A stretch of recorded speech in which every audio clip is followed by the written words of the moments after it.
Knjižnica Josipa Vošnjaka Slovenska Bistrica je minuli ponedeljek v Domu Svobode v Slovenski Bistrici pripravila glasbeno-pogovorni večer z Manco Izmajlovo. Gostja je predstavila svoj priročnik z naslovom Vdihni življenje s polnimi pljuči. Če ima alveol, spet se manj te izmenjave plinov dogaja, razen tega pa slabijo te naše notranje mišice dihanja. To niso tiste mišice, ki jih lahko razgibamo z neko običajno telovadbo ali pa če gremo v hrib ali pa na kolo. To so dihanje, ki prav delajo, mišice, ki delajo dihanje in tudi te slabijo, tako kot vse druge mišice na telesu. Tako da starejši človek, tudi če je zelo vitalen in zdrav in skrbi za sebe, bo imel recimo za 40% manjšo pljučno kapaciteto, kot jo je imel v mladosti. Zato, ker enostavno se pač ta aparat peša, tako kot peša vse drugo v telesu. Slabo dihanje potegne za sabo tudi slabši pretok krvi, slabše delovanje srca, ritmičnost srca in ritmičnost dihanja, ker sta popolnoma z roko v roki, sta si izjemno povezana, tako da če imate težave s pljuči, je velika verjetnost, da bo tudi težava s srcem se pojavila. Jaz sem vedno sicer zelo rada pisala, tudi ali pisma ali kakšne take krajše opise, dopise in tudi imela izdelano mnenje o marsičem, se je zelo zapomnila, s kom sem se pogovarjala o kakšni stvari in potem tudi s katerim strokovnjakom in potem, ko so me drugi ljudje spraševali za kakšne nasvete, zakaj pevci uporabljamo, na kaj prisegamo. Ena tipična recimo je tisto, če pijemo surove jajca, ki jih ne, saj jaz ne, ampak delamo pa marsikaj drugega, recimo verjetno še niste slišali, da si damo kakšno kapljico breskovega olja v nos, da se glasilke naolijo, pa cel kup enih takih stvari, kako v kali zatreti virozo, kako si povrniti glas na hitro. V Rusiji sicer veliko teh stvari kar z vodko rešujejo, ampak ni vse tako.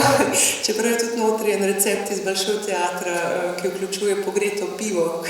Ni kuhano vino, ampak je kuhano pivo.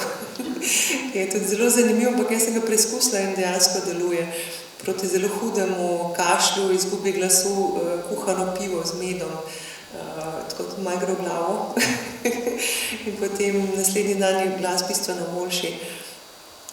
Opisala sem tudi svoj odnos do športa, do prehrane, celo nekaj receptov je notri. Naučila sem se veliko v teh državah, ki sem bila, pa tudi seveda od svoje družine, od svoje babice, od svojih staršev. In tudi nekaj par teh kolumen v odnosu do življenja, ki sem jih pisala za prilogo dela Good Life, tako da so tudi bile že preverjene pri bralcih, sem vedela, da jim je všeč.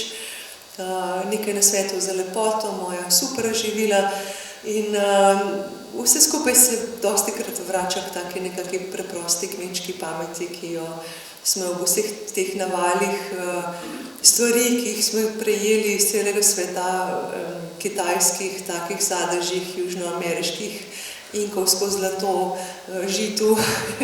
Na koncu pa pač, da se vrnemo k tistim metodam naših babic in jaz sem se kar nekaj teh metod tudi v Rusiji naučila, ki so zelo blizu tudi slovenskemu organizmu in slovenski mentaliteti, recimo ovsena kaša, črna redkev, črne suhe marelice, vse to so moja super živila, v knjigi pa piše zakaj in na kakšen način do tega pridemo. Tako da je to zelo taka raznolika knjiga, taka življenjska in sigurno ni zadnja.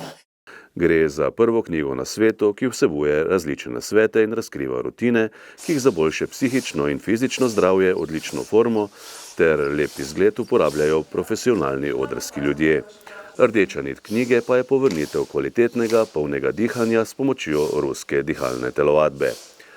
Manca Izmajlova je ob tej priložnosti zapela tudi nekaj pesmi.